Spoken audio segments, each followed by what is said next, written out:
From Kern Government Television, welcome to this week's Kern County Board of Supervisors meeting, originating from the County Administrative Center located at 1115 Truxtun Avenue, Bakersfield, California. Kern County's vision is to create and maintain a customer-centered county government designed to garner the confidence, support, and trust of the people we serve. Today's Kern County Board of Supervisors meeting will convene momentarily.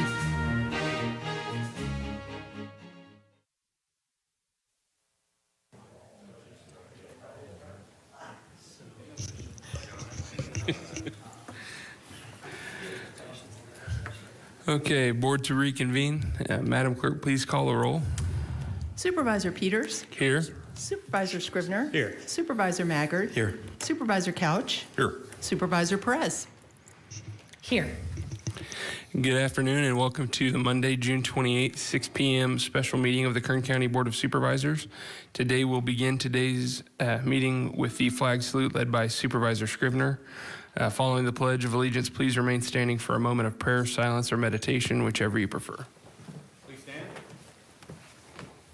Raise your hand over your heart. Salute. Pledge. I pledge allegiance to the flag of the United States of America and to the republic for which it stands, one nation, under God, indivisible, with liberty and justice for all.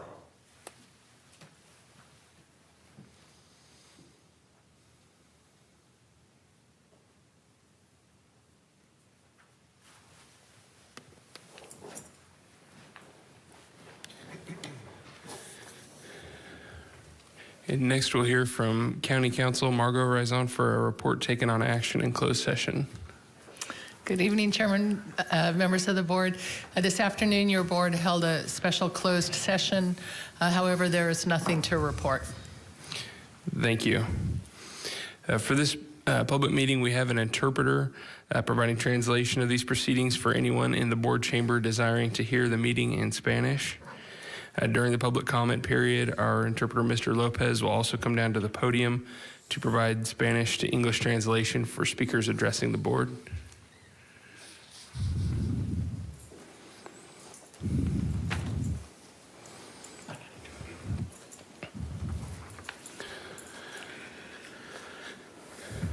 Para este foro público, la Junta de Supervisores está proporcionando un intérprete, Fernando López, para proporcionar servicios de intérprete.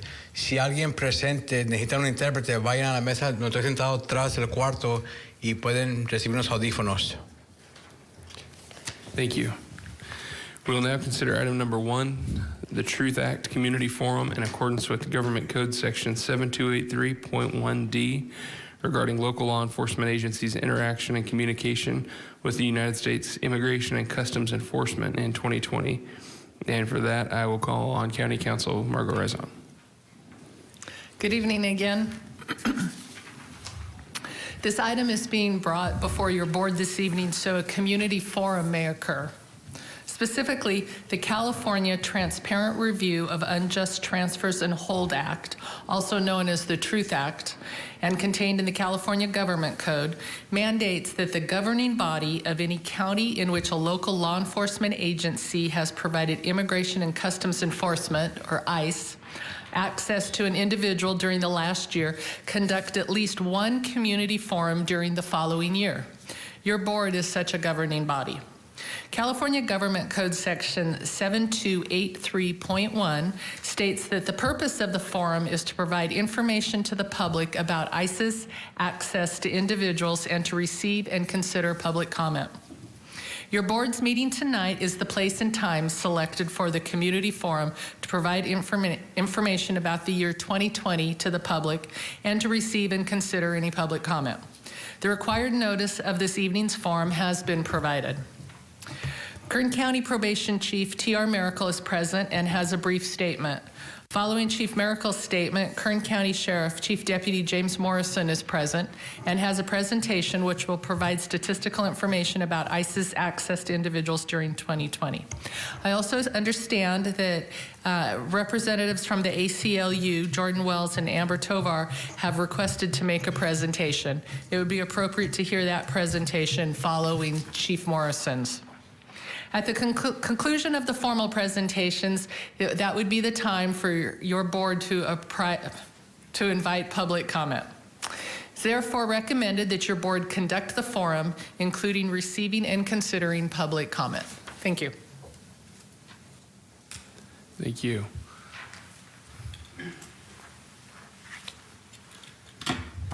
Good evening, Chairman, members of the Supervisors of the Board. My name is T.R. Miracle. I'm the Chief Probation Officer here in Kern County.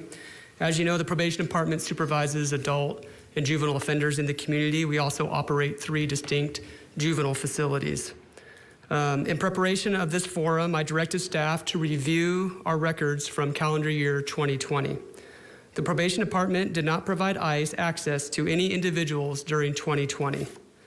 Therefore, I have no data to provide for the purpose of this forum. However, I am available for any questions. This concludes my remarks. Thank you.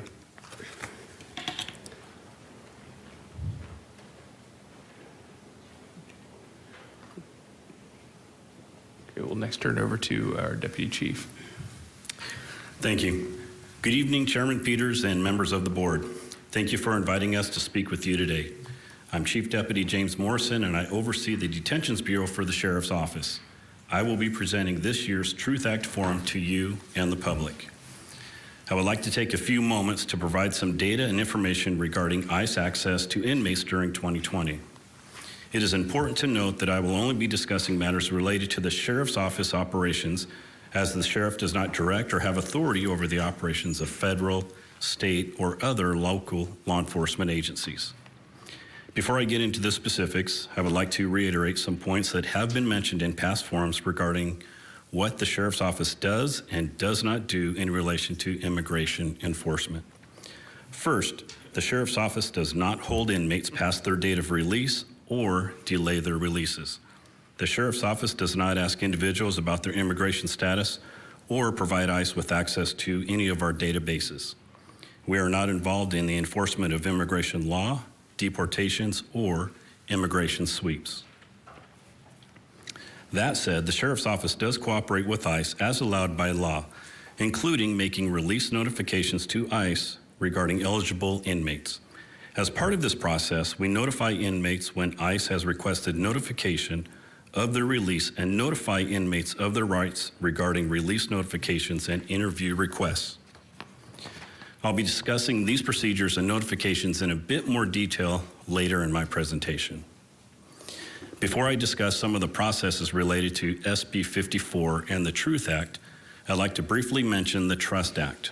This 2014 legislative prohibited agencies from holding inmates for ICE once their local charges were resolved unless certain charges applied. At that time, the Sheriff's Office ended the practice of holding inmates for ICE past the release dates regardless of the charges. This remains the case today. Releases are not delayed for ICE. Now I'd like to move on to talk about some of our processes that relate to the Truth Act and SB 54. First, I'll be talking about release notifications and transfers to ICE from the jails, which are primarily a function of SB 54. After that, I'll discuss requests by ICE to interview inmates, which are covered under the Truth Act. In terms of notification requests, the process starts when an ICE officer fills out a request form for a specific inmate. Our staff reviews the inmate's criminal history to determine if he or she meets the criteria laid out by SB 54, which is mostly based on prior convictions. If staff determine the inmate is eligible, the file is flagged for notification upon release.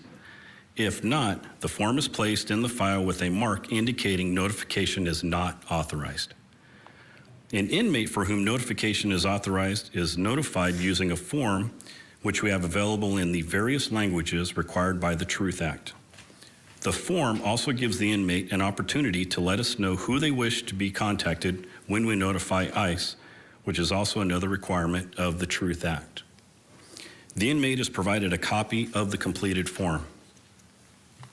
When an inmate is due to be released and meets the criteria for ICE notification, that notification happens when the release process starts. The time it takes to process a release can vary greatly depending on what is happening in the jail and how many releases need to be processed. However, the release is not intentionally delayed. If ICE is present once the inmate is released, they can take custody of the inmate. If not, then the inmate is released normally. In 2020, ICE made notification requests for 71 of the 20,710 individuals booked into the Sheriff's Office jails. This represents approximately 0.3% of all bookings. Of those, 25 were transferred to ICE from the jails, which is a 62% decrease from 2019. I also should note that 2 of those were from requests made in 2019. This chart provides an illustration of the data comparing 2019, shown by the green bars, with 2020 in yellow. As you can see, both the number of notification requests and the number of transfers fell significantly. This second chart is another way to look at the same data. In 2019, on the left, about 39% of the inmates for whom notification was requested ended up being transferred to ICE. On the right, in 2020, about 35% were transferred to ICE. Before we move on to discuss interview requests, I'd like to provide you some basic demographic information we put together. As you can see from this slide, all 71 individuals for whom ICE requested notification were Hispanic, and all but 1 was male. The average age was 38 years old, and the median amount of time spent in our custody is about 50 days. The rules surrounding interview requests by ICE are governed by the Truth Act. When ICE wants to interview an inmate, the inmate is notified by way of a form, again translated into the various languages required by the Truth Act. The form gives an inmate 3 choices: to decline to be interviewed, to agree to be interviewed with their attorney present, or to agree to be interviewed without their attorney. The inmate signs the form and is given a copy. If the inmate refuses to sign, that is taken as a refusal to be interviewed. Our data indicates that ICE requests to interview 1 inmate in 2020, and that individual declined the interview altogether. Thus, ICE did not interview any inmates in all of 2020. Before I close, I'd like to make some clarifications about some items that were mentioned in past forums. First, the Sheriff's Office is not involved in arrests that ICE makes in the community. Whatever activities ICE may initiate locally are done so without our involvement. Second, ICE does not have access to the Sheriff's Office databases, and we do not provide them with offices within our jail. I would also like to extend our thanks to the ACLU for the regular meetings with the Sheriff's Office staff to discuss these matters. These meetings have proven helpful in refining Sheriff's Office procedures. The Sheriff's Office continues to review its operations and policies related to the Truth Act and SB 54 to ensure any involvement with federal immigration authorities is carried out within the relevant law. With that said, I would like to thank the board for inviting us to speak on this matter, and this concludes my presentation. Thank you. Thank you, Chief Morrison. Are there any questions from the board? Supervisor Perez? Thank you so much. Thank you for your presentation. I certainly appreciate it. You had one of the slides had the requests going down over time. How do you keep the Truth Act Statistics 2020? That's really a compelling document. Says quite a bit, I think. Could you help us understand, sort of in layman's terms, what that means and how that stuff is recorded, so that the public can have some sense about its veracity and trustworthiness? Absolutely. Thank you. Yes, ma'am. Thank you. We have dedicated staff specifically to the Truth Act, the Trust Act, as well as SB 54. And we also provide yearly training for all of the staff. Where we get the numbers that we present each year at the forum is based on individual forms for each individual request or inmate that comes in contact. That information is compiled by a supervisor and maintained. And what should an observer think about looking at this? A non-expert, a non-public safety expert, a non-civil rights expert? What should an observer think about while looking at this particular change in trajectory? This is the first time I've seen this, so I'm curious about the larger picture. What does it mean to you? If you look at the charts and the numbers in the previous forums, over the last several years, our numbers have continually declined, and that is in charge mostly because of the continuous training that we have. So as far as the perspective of the public and us working with the ACLU and addressing their concerns, we routinely modify our policy and practices so that we are in compliance with the current laws and the trends that are going on. And over the last 3 years, our numbers have continually decreased, which we showed in the graphs. Okay, thank you for that. That's helpful. What is your relationship like with ACLU? Are you guys communicating? How does that look? After last year's forum, we had pledged to you, when you were the chairperson, to meet with them regularly. COVID hit, so we weren't able to meet in person, but we did have regular meetings throughout the year with them. They did prove to be very fruitful, and we look forward to continuing to meet with them over the next year. I really appreciate your presentation. That's all for now. Thank you, Chairman. Thank you. Any other questions or comments? Okay. I'll turn it back over to our County Counsel, Margo Rezon. Thank you. I think the two representatives from the ACLU are here and have requested to speak to your board before you open it up to the public in general for comment. Great, thank you. Could we have our speakers, please? I'll start in Amber from UFW.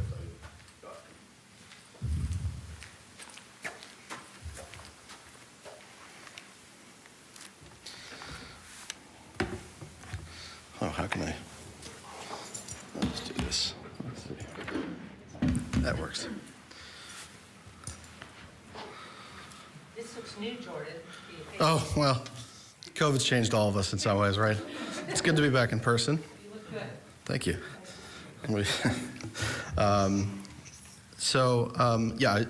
I'll be relatively brief. And I'm not going to speak directly to the numbers that the Sheriff's Office went over. I just want to review some of the things that happened during COVID and things that we've been discussing during that time as well. So, Mr. Wells, could you state your name for the record? sure, sorry about that. That's okay. Jordan Wells from the ACLU of Southern California. Let me see if I can cover this in 4 points. Really what we have focused on since before the pandemic, but even during the pandemic, it was brought into sharper relief, is while the numbers have declined over time in terms of the Sheriff's Office cooperation with ICE, we think that the Sheriff's Office should take the step of that Marin County has taken, that LA County during the pandemic took, and just basically end the practice of directly collaborating with ICE to arrest community members for immigration offenses. And I don't mean the Sheriff's Office is putting the cuffs on people. I'm saying facilitating the arrest of people and putting them into removal proceedings. So we made this request to the Sheriff's Office, and we did this in the context of LA County, the sheriff there putting a temporary moratorium on assisting ICE with immigration arrests during summer of 2020, which he then extended to October 2020. And then during that moratorium, the LA County Board of Supervisors themselves made it permanent. And so, we wrote to the Sheriff's Office. This was part of ongoing communication with the Sheriff's Office, but we wrote and said, we want you to look at Marin County, LA County, consider making a similar pledge. We have not gotten agreement on that, but what I want to emphasize to this board is you all have the power of the purse strings, and the way that the LA County Board of Supervisors dealt with this was basically to say that the Sheriff's Office shall not use funds or personnel to support or facilitate a ICE arrest. So I want to reiterate that request, and I also want to draw attention to the stakes as we saw them during the pandemic, because the ACLU was co-counsel in a case brought against ICE for its horrifically irresponsible mismanagement of the COVID-19 pandemic inside of its facilities. We brought a case on behalf of everyone inside of the Mesa Verde facility here in Bakersfield, and there was a point in August where more than 50% of the ICE the population of people inside of that facility tested positive for COVID-19, had very severe symptoms, and so at the time we made the plea to the Sheriff's Office, can we just, stop facilitating the transfer of people into ICE custody altogether, because they're piling people into these cramped dorm-like settings where social distancing is impossible and the virus spreads like wildfire. And so we didn't do it then, but we still have an opportunity to do it now. So I would suggest, I want to renew the request on behalf of the ACLU to, for this board and for the Sheriff's Office, to consider taking the step of eliminating, even if it was on a temporary basis, but putting a moratorium on cooperating with ICE in immigration arrests. And I'm just going to supply, I brought 6 copies, the letter we sent to the Sheriff's Office September 2020, just one for each of you, and thanks. And you'll see the exhibits to that are the Marin County Board of Supervisors ordinance, the LA County Sheriff's moratorium on assisting in ICE transfers, and then the LA County Board of Supervisors resolution dealing with the same thing. So want to reiterate that, and I'm going to come back to this in the last point I'm going to make. The second point I want to make is we have had a constructive dialogue with the Sheriff's Office, and one of the changes that the Sheriff's Office made was to a policy that permitted, at least on paper, and this is not to say that it was happening in practice, but on paper, permitted the Sheriff's Office to hold people on the basis of the person having a removal order from an immigration judge. A lot of people are walking around in our community, in our county, with old removal orders that they're not even aware of, and they're on file with the agency. They're very often overturned once the person actually shows up in court and deals with it. It's just like a lot of folks that have an outstanding bench warrant for an unpaid parking ticket or whatever it is that you then come into court and deal with. And the Sheriff's Office previous policy clearly allowed the Sheriff's Office to, or purported to allow the Sheriff's Office to detain someone and hold them beyond the time when they'd be released from Sheriff's custody in order for ICE to come and arrest that person. We've been talking about, we talked about that extensively, and they have made a change at least to one of the policies dealing with that, and we'll follow up. But I just want to, there was another piece of that you know, it's not on either of you, but we will. Let's have another conversation about it, because it's still, and maybe it's just a vestige of the previous policy, but it's still showing up in the, getting a little technical here, the C-2300, the Truth and Trust Act compliance policy.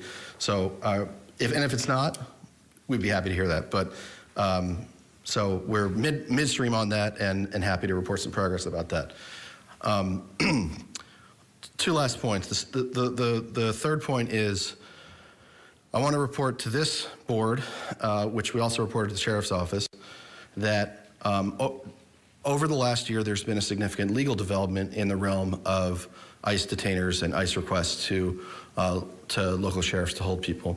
And that was in the context of another case that the ACLU of Southern California brought that has actually gone to the Ninth Circuit and resulted in a decision in our favor. And the legal question that the court answered was, let me take one step back.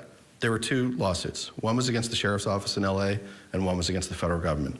The part that was against the federal government went to the Ninth Circuit. The Ninth Circuit, you know, covers California as well as other states. And this year, the Ninth Circuit decided that when ICE takes a person into custody, the Fourth Amendment to the Constitution requires that the person be brought before a neutral magistrate within 48 hours. And so the federal government, so let me explain the basics of that. In a criminal context, that always happens, right? You get arrested, you get brought before the criminal court judge, and they arraign you, and they read you the rights, they assign your attorney, and so on. But in the immigration context, ICE has not had a practice of bringing people before a neutral magistrate to assure probable cause for the arrest. And the Ninth Circuit this year said that's illegal.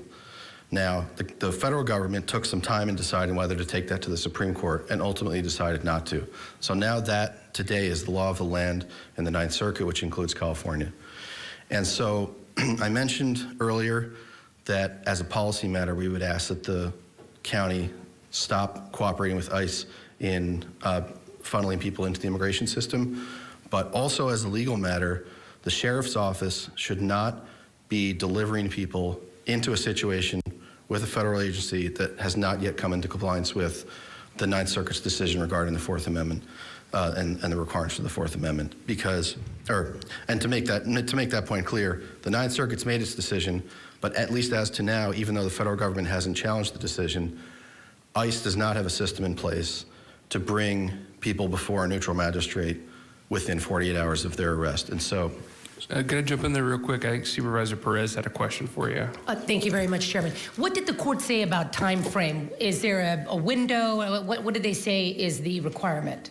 yeah, so the Fourth Amendment has long been interpreted to require that you either have a warrant for an arrest, or if you don't have a warrant for the arrest, then the person you arrest is brought promptly before a neutral magistrate. This is going back to the founding. Mm-hmm. And the Ninth Circuit says, as a matter of first impression, that applies to the immigration context and requires there to be a neutral review of the arrest. And the reason why that's important is because ICE routinely arrests people who actually are not deportable, who might even be a U.S. citizen, or who might have a clear path to relief. Sure. And then those people languish in ICE jails before ever going before a neutral magistrate. So the Ninth Circuit says you have 48 hours, just like in the criminal context, to do that. The problem is ICE isn't doing that yet. And so a subset of the general request to stop transferring people to ICE would be to put a moratorium on it, at least until ICE comes into compliance with the Ninth Circuit's ruling. How long do we think ICE will take to come into compliance? Well, when was the decision? I'm sorry, what date, Jordan? Oh, geez. Of course, I should have that at my fingertips. No, it's okay. No, let me see if I can pull it up. Within the last 6 months, within the last 12 months? It's been in the last year, and I had it on my screen, but of course I can't. Okay. Jordan, I think I want to ask a question on behalf of a number of people that I know that have varying opinions about these matters. As you know, they're incredibly complex. And I want to seek the best outcomes just like you, I promise you. What do you say to people in the community that are concerned that violent, vicious people, I mean, we see stories in the news all the time, not unintentionally so. Nevertheless, people are very scared. They would like to know their government has a process in place. What do we tell people, Jordan? I think what I would say, I'd say a number of things. First of all, whenever we're talking about an ICE arrest, we are talking about someone who has, in general, has served their time for whatever their conviction was, for whatever it was in their past, or isn't even necessarily convicted of something, but just has been arrested by the sheriff's office and now is being flagged for ICE. And so I think it's important to separate out the criminal process from the civil immigration process. The only basis for holding someone for immigration purposes is because we think they're either a flight risk because they won't show up if and when they're ultimately deported, or a danger to the community. And one of the really remarkable things that happened during the pandemic is that we were able to obtain the release of over 150 people from Mesa Verde. And our experience, and these were people that ICE said over their dead body because, as you're saying, or as you're alluding to, it's too dangerous, we can't let these people out. And what we have had is an unintentional experiment on that theory. And our clients, our class members, have gone back to their families, back to work, back to their communities. They are thriving in this post-release pandemic world. They're going out and getting job training. They're turning a new leaf, so to speak. And they're continuing to show up for immigration court.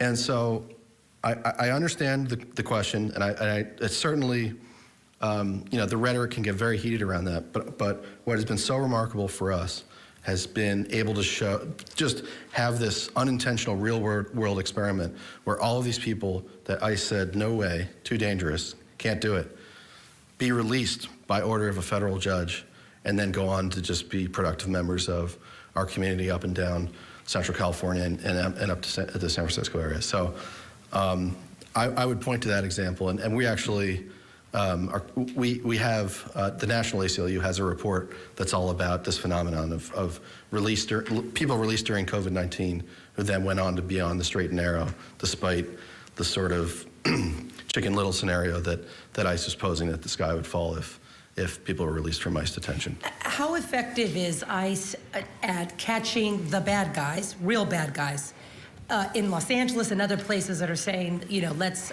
change this process? What is that looking like? You know, I didn't come prepared to talk about exactly what's going on in Los Angeles, but I will say that in general, we see that ICE has the resources to carry out, you know, its mission without localities contributing to that. And I don't think that, you know, obviously Los Angeles didn't arrive at this decision years ago. We're literally talking about last year where they finally said, we're not going to do this. So I wouldn't pretend to say, you know, we're way behind the curve, but I do think it is trending in that direction, as there is an acknowledgement and realization that a collateral consequence of some kind of contact with the criminal court system shouldn't be that you're put into this horrific ICE detention setting and then facing the possibility of permanent separation from your family and from your community. And so if I can, just pivot to the last point I was going to make. I have another question. Sure. Thank you, Jordan. I appreciate this. I haven't had an opportunity to talk to you in some time. Right. If it's your position that ICE has the resources it's going to need to do its goal and implement its policies, and that the sheriff or our county's participation one way or the other is not going to inhibit ICE's operation, what is your main selling point, if you will? I mean, is it a moral argument? Is it an ethical argument as to why local law enforcement should not somehow assist people that they think are getting the bad guys? Sure. On a few levels, and I wouldn't presume to be the only speaker about this, because I know the other folks are going to speak. I mean, to this is as it well. that the county's involvement, in your opinion, and what you've seen, creates all these vague areas that a lot of people end up getting incarcerated for, and sort of the cost is too great? I mean, what's the argument in terms of if ICE has its capability, whether county is involved at all? You know, what is the argument as to what is so compelling about why the county should stop when the outcome is likely going to be the same in terms of what ICE is able to do? I think, you know, and there are many, and I don't have all night, but we don't have all night, but I'll say that I think the clearest reason, and, you know, to its credit, the Sheriff's Office is now engaged in an ongoing consent decree with the California DOJ, through which the Sheriff's Office will be seeking to reestablish trust with the community. Yes. That participating directly with this sort of notorious federal agency in a way that the community perceives as targeting them is completely corrosive to any other attempt to establish trust with the community. And the upside, I mean, you saw from the presentation, we're talking about 20, 25 incidents a year. It's not whatever the net gain from that is, or the perceived net gain from that is definitely outweighed by the deleterious effect on trust with the community. And so for that reason alone, I would say it makes sense to get out of the business of doing this. There also is, you know, an administrative cost. There's, you know, as Chief Marshall will tell you, there's someone sitting there going through all this, doing the compliance with the paperwork, meeting with us. I mean, there is a whole sort of operation that we could just be rid of if we just said, we're not going to be involved in this. It's too harmful for our relationship with the community, and there's not enough value in it to us. Okay. So let me say the That's last. very helpful. Thank you, Jordan. Thank you, Supervisor Perez. And let me just say a couple other things. I was talking about the federal case. There is a local side of the case, which is against LA County, and we settled that also within the last year. And I beg your pardon about not knowing the exact date, for a make sure I get this right, 8-figure sum. And it was because of the LA County's consistent cooperation with ICE. Now, to be sure, we're not dealing with consistent cooperation with ICE here, and part of that is by virtue of the state sanctuary law that exists now that didn't exist at the time that we sued LA County. But there are two parts of it. There's the LA part that was just settled for a large sum for our clients, and then there's the decision by the Ninth Circuit. Okay, the last thing I wanted to say is that if we're not going to make, either based on a policy commitment or based on the legal decision by the Ninth Circuit, a commitment to ending ICE cooperation in Kern County, or if we're not going to make that permanent, what I would plead, and we will be back with a more specific proposal, is that during this budget cycle, Kern County take on some of the load that we are imposing on people by delivering them into the ICE detention and removal scheme, by putting them into a position of facing a government lawyer with all the resources of the United States behind it, without an attorney in immigration removal proceedings. San Diego County has taken this on.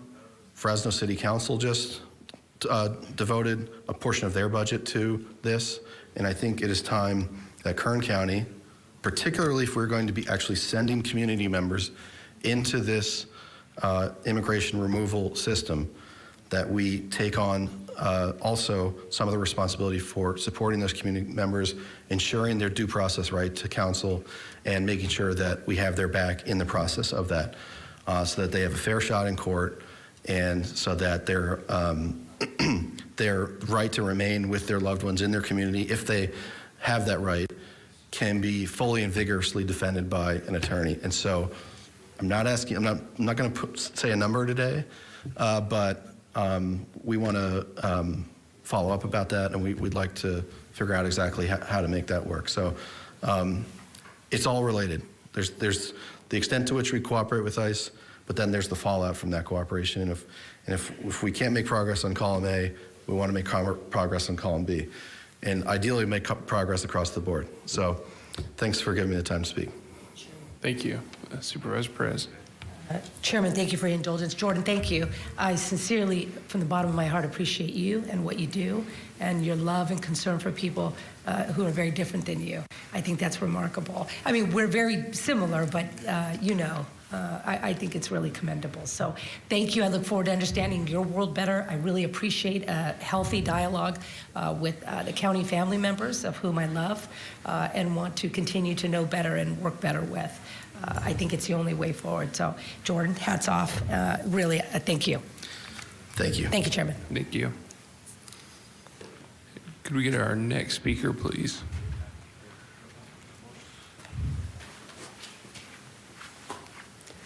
Good evening, members of the board. My name is Amber Tovar. I am the directing attorney for the United Farm Workers Foundation here in Bakersfield. Thank you for scheduling this time to hear community concerns about the Kern County Sheriff's Office entanglement with Immigration Customs Enforcement, also known as ICE. You'll hear stories today of, or potentially from, individuals themselves directly impacted by the continued cooperation by the Sheriff's Office with ICE. Of particular mention, the continued use of resources, including staff support, required to field ICE requests for transfers. Kern County and the Sheriff's Office have an opportunity to change its course and remove themselves as the 4th county with most ICE arrests and the ranking of 20th in the nation with most ICE arrests based on data collected between 2015 to 2018. Kern County instead should align themselves with counties like Los Angeles, whose sheriff has halted all cooperation and transfers to ICE, or the likes of the city of Fresno and Los Angeles County as well, who have specifically allocated funds towards a deportation defense fund that provides representation to local residents in removal proceedings and impacted by local ICE enforcement. Notifications to ICE are completely discretionary. Posting release times and dates on their website is completely discretionary. As an immigration attorney, I can attest that not everyone that has been arrested by the Sheriff's Department is ultimately deported. So again, we know, as we heard from my colleague Jordan Wells, that it's completely a discretionary function that happens, or a discretionary relationship that happens between the Sheriff's Office and those individuals that are ultimately placed in removal proceedings.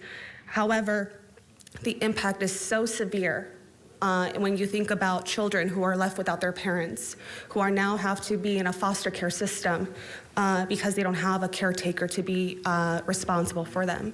So the story and the impact goes on and on and on. Let us remember that SB 54 sets the floor. meaning that the Sheriff's Office has the complete discretion to halt all cooperation with ICE. Remember that SB 54 sets a standard. However, as a county, and I think as members of this community, we have a duty to support and include all individuals regardless of status. Every triage of the 70 ICE requests that the Sheriff's Office just mentioned today is time, energy, and resources used to propel an agenda that truly does not align with California values nor community values. We have an opportunity to change course and positively impact the lives of our community regardless of status. Thank you so much for that time. Thank you. Okay, are there any more presentations? Okay. Then with that, we will go ahead and open the meeting up to public comment. As in our normal board meeting, speakers have 2 minutes to address the board. For persons requiring a translator, an additional 2 minutes will be given to ensure their comments are heard. When it is your turn to speak, please state and spell your name before making your presentation. Is there anyone in attendance that would like to address the board?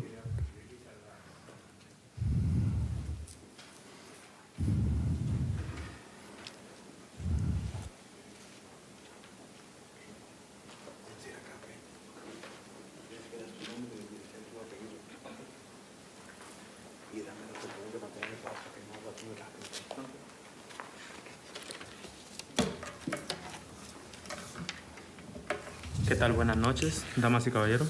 Ladies and gentlemen, good afternoon. Ladies and gentlemen, good afternoon. Mi nombre es Néstor Chávez. ¿Cómo? Mi nombre es Néstor Chávez. My name is Nestor Chavez. El día 6 de septiembre del 2018, On the 6th of September of 2018, yo venía para mi casa I was on my way home. de trabajar On my way home from work cuando un oficial me puso las luces.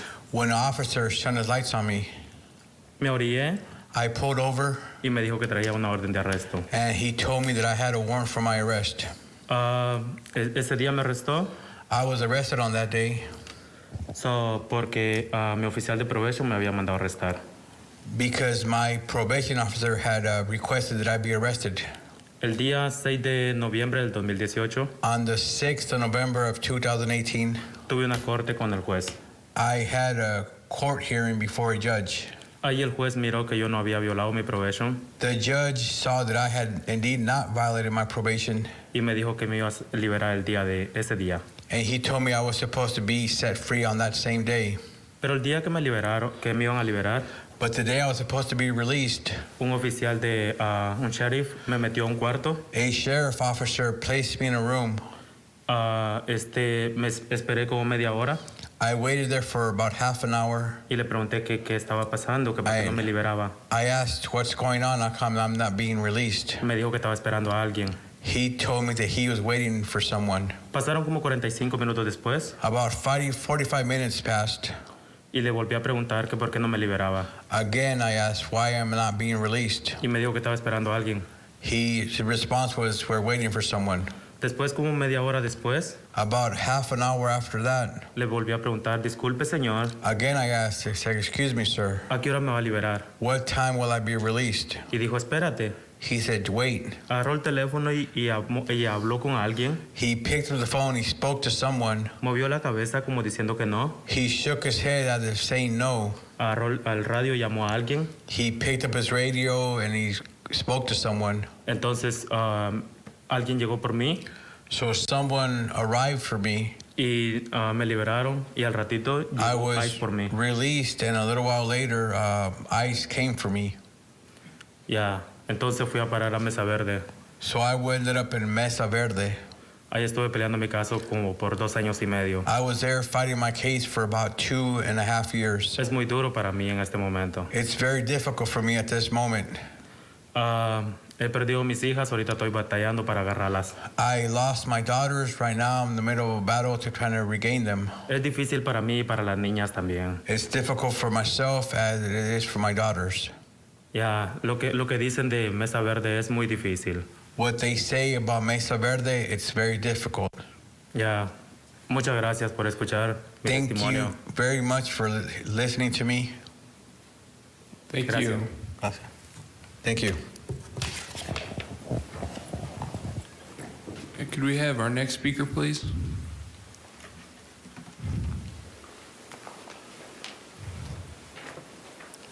Anyone else that would like to address the board?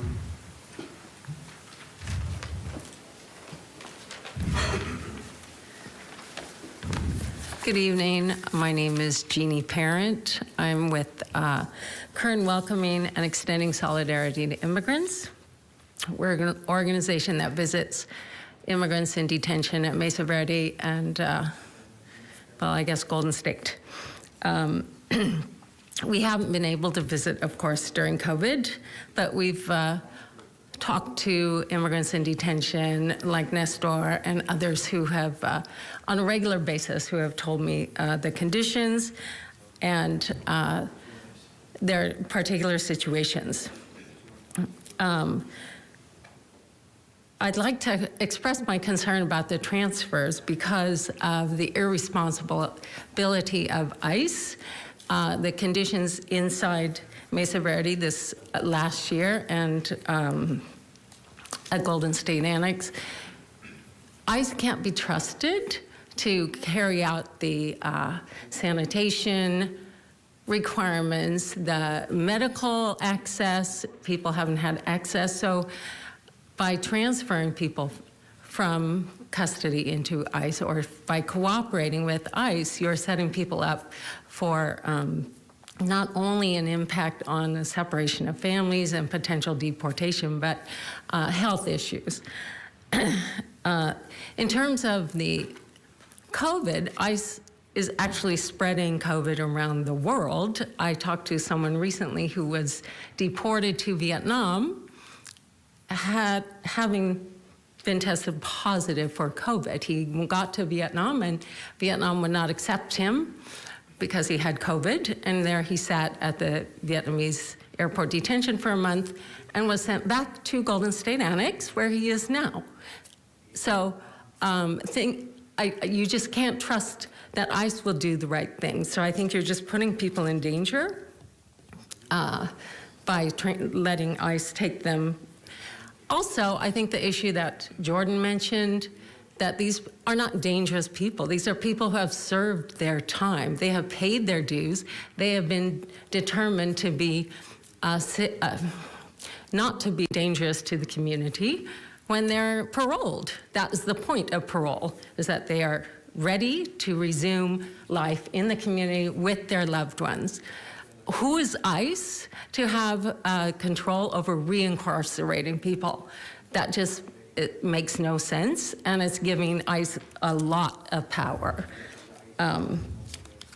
Also, some of the people that were transferred from prisons were not fully vaccinated, and the ICE delayed giving them a second shot because they said they needed 5 people to request it in order to get a vial. So people went without their second shot for extended periods of time.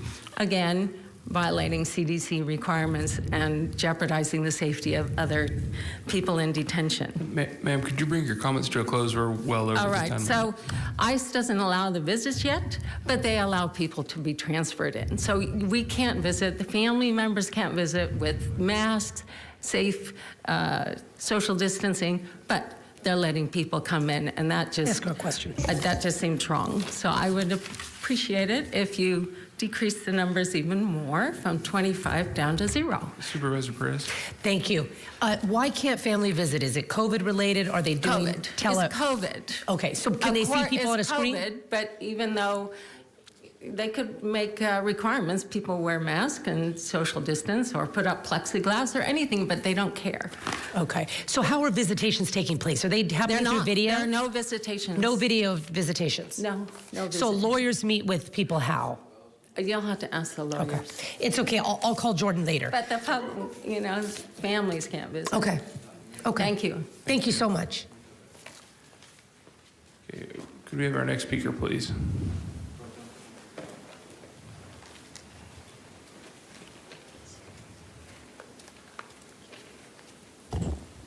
Hello. Hello, good evening. My name is Ana Huerta. I am a coordinating attorney with the Removal Defense Department at the UFW Foundation.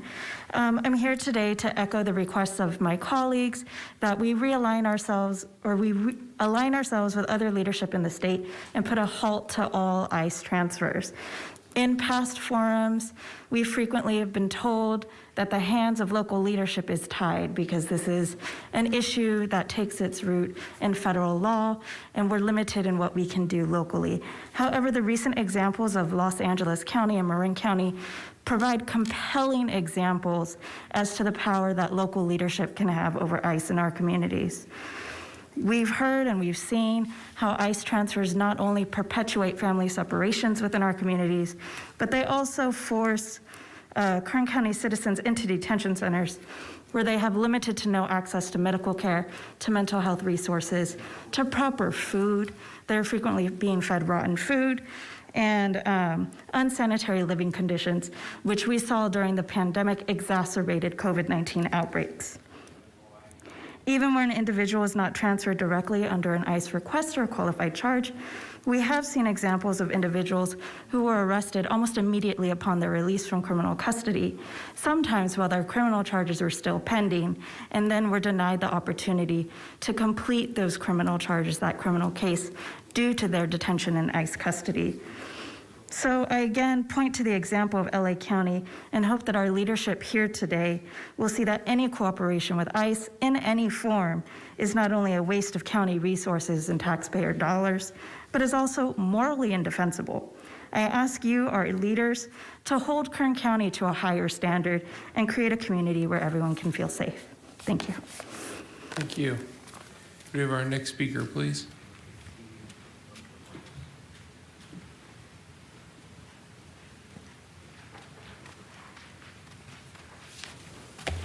Good evening. My name is Rosa Lopez, and I'm a long-term. My name. Should I remove my mask? Yeah. Okay. So I can understand you. My name is Rosa Lopez, and I'm a long-term resident of Kern County. I'm also an immigrants' rights advocate, and I'm just here to reiterate what all of my colleagues have already stated. You know, we can be bolder as a county and really uphold everyone's due process and everyone's civil rights, and come together to really find better solutions. You heard from, Nestor's. We've heard a couple of testimonies throughout the year of Nestor situations where for whatever reason, after a interaction with local law enforcement, find themselves in immigration detention centers in our county. A lot of them, they lose their family, they lose their jobs, they lose their lives. Nestor, feeling he didn't have enough time to share his full testimony, during the 2.5 years that he was detained in Mesa Verde, he almost lost his life. He had 2 extreme medical procedures because of ICE negligence. And again, as advocates who support our immigrant communities, we hear these testimonies on a regular basis. Unfortunately, very few are confident to come up and speak and share and be vulnerable and share what's going on. But what we ask, again, is just to reiterate that we can't trust ICE department. We can't trust ICE. During the beginning of the pandemic, our office, along with our partners in the community, made several efforts to collaborate to implement protocols to protect detainees inside the detention centers and our community, because people were also being exposed coming in and out of those facilities. People who did, like my colleague Jordan said, about 50% at one time, about 50% of people were tested positive, and so they were transported to our local hospitals. And pleas have fallen on deaf ears. We have also collaborated or met with the local Kern health department to brainstorm and discuss how can we really provide this information, because again, at the end of the day, the whole community is at risk because of this department's negligence. Well, that's my comment. Thank you. Thank you. Could we have the next speaker, please?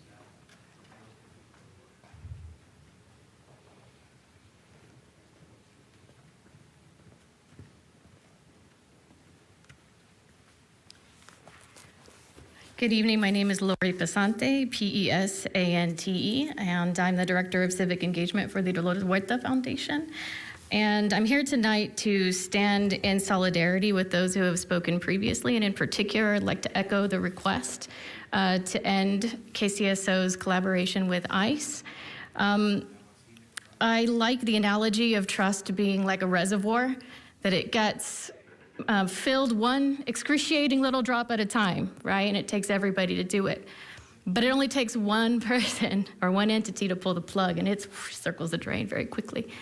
And I think we've all seen very clearly since December 22nd that the settlement with the Sheriff's Department seeks to rebuild those drops, right? It's definitely a little bit of a plug pull to see that Mr. Youngblood is not here tonight personally to show that he finds this transparency very important.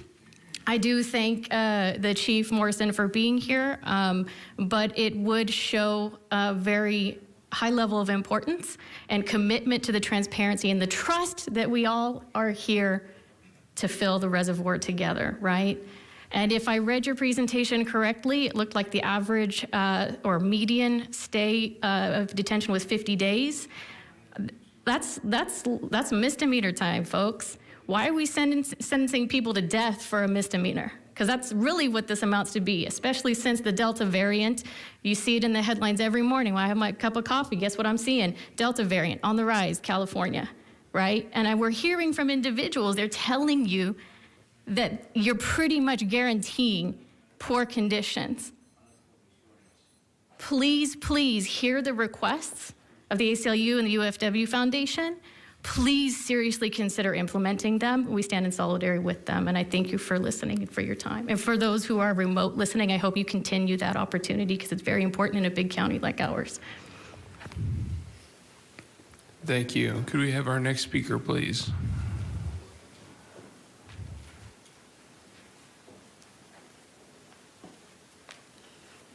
Good evening to all of you. It's an honor to be here.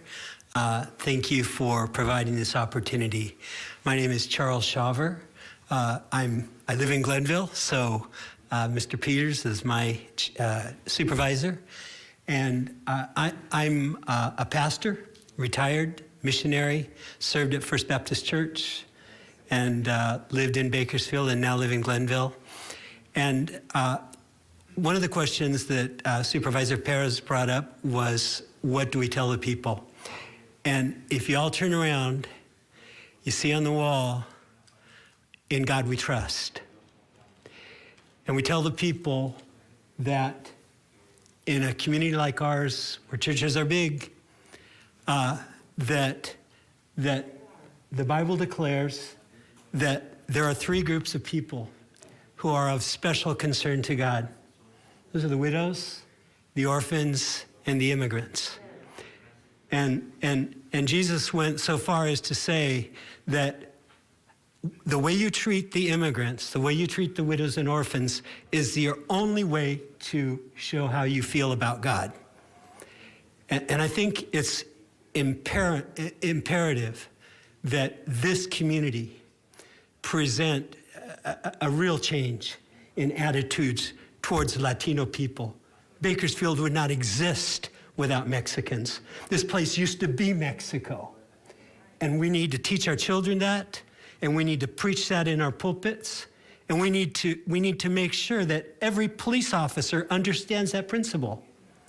And I think the Sheriff's Office has repented for their opposition to the civil rights of the United Farm Worker Movement. But I don't think we've gone far enough. And I think that we need to tell people it's more important that we have love and safety for everybody in this community than we give opportunities to support an immigration system that is broken, really broken. And until our nation fixes it, local municipalities need to do the best they can to hold themselves together. So God bless you all. Remember who we trust in, and remember how he feels about this. Thank you. Or she. Thank you. Okay, can we have our next speaker, please?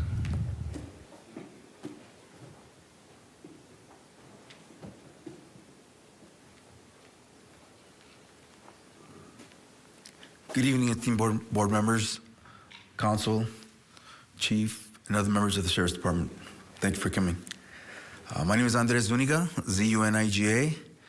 I'm a community advocate with All of Us or None, Todos o Nadie. I am not here to point any fingers or smear the Sheriff's Department. I'm just here to promote accountability and change. Needed change to align with our community needs and those affected by the immigration practices that are being followed by our Sheriff's Department. What kind of community do we live in where we're looking to our policing agency to make change, where policies, practices, and laws are being bent and don't align to what is being instilled and by our state and federal governments? We need to promote, I'm sure we have money in the Sheriff's Department to promote trainings to go into these federal holding agencies, these immigration holding agencies, and see for ourselves what's going on in there, and to identify what can be improved. Because seeing the presentation, it looks really nice, but anything has room for improvement. We need to make this change, and we need to make it now. Let's follow in what other counties are doing that's working, what other states are doing that's working. Because we live in a community where there are concerns. We can't say that, they're false, because if there is concerns and issues that our community is voicing, then we're here to address them and to take action to do something about it. Thank you for letting me speak. I'm really grateful for you having setting this platform so that our community can voice their concerns. Thank you, esteemed boards, council, chief, and other members of the Sheriff's Department. Thank you. Thank you. Could we have our next speaker, please?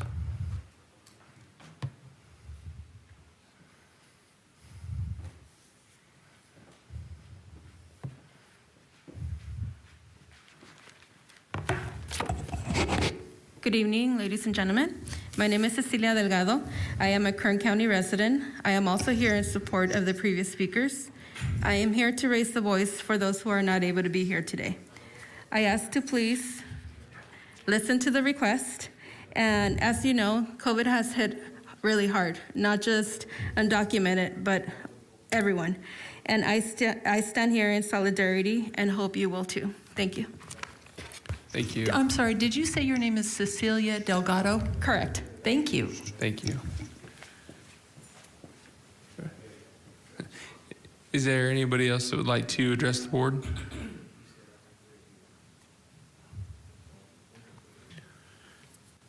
Okay, seeing none, I'll bring it back to the board for any questions or comments.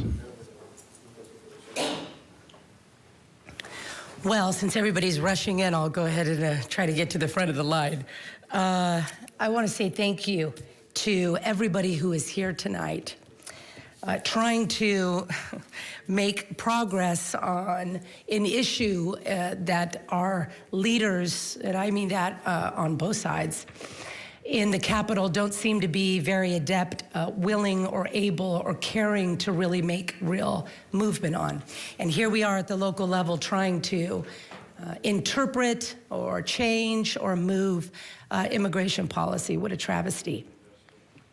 I think that's unfortunate. And so we all find ourselves in a difficult situation. In particular, people have very, very different views about this issue, and a democracy requires that we at least listen to one another. I am so grateful to the pastor who's here tonight. My father's a pastor. And so it's very warm to hear from you talk about the character at the center of those who adhere to such a religious metaphysic or a metaphysic period in the world. One in which, the person of Christ, and I know not everybody adheres to this, but I appreciate the pastor talking about the person of Christ, his words and his actions, always being oriented around those most marginalized, least significant in terms of power and prowess through the ages. Through the weight of history, we can find this reality to be true, no matter what geography or period we're looking at. It is the tragedy of the commons and an unfortunate reality about so many of us. So I appreciate that. I remember when I was a young girl, I would have big fights with my parents because they were foster parents and they pretty much gave away the little that we had every chance they had.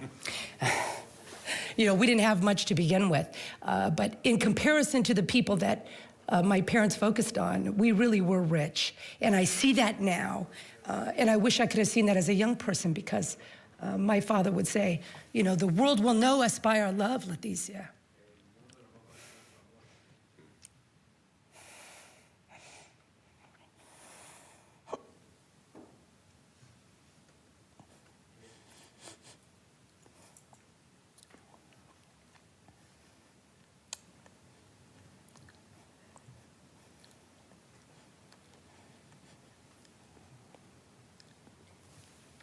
You know, moving forward, I would appreciate the opportunity to be a part of more conversations between the public and our officers or deputies. Thank you.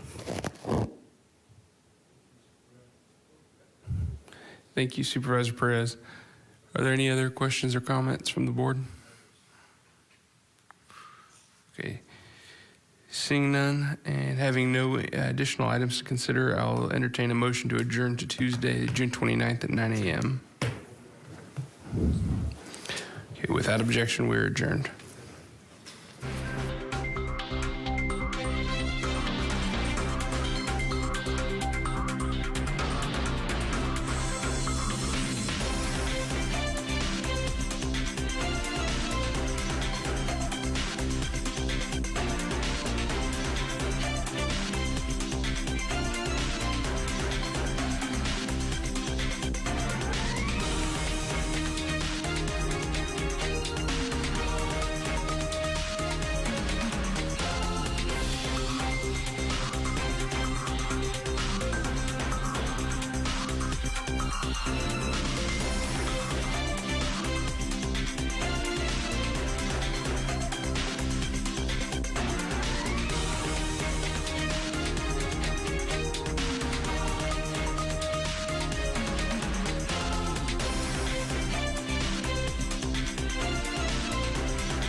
I deeply hope so. And I think there's another level to it that has now been added. It's personal. His son-in-law, one had already headed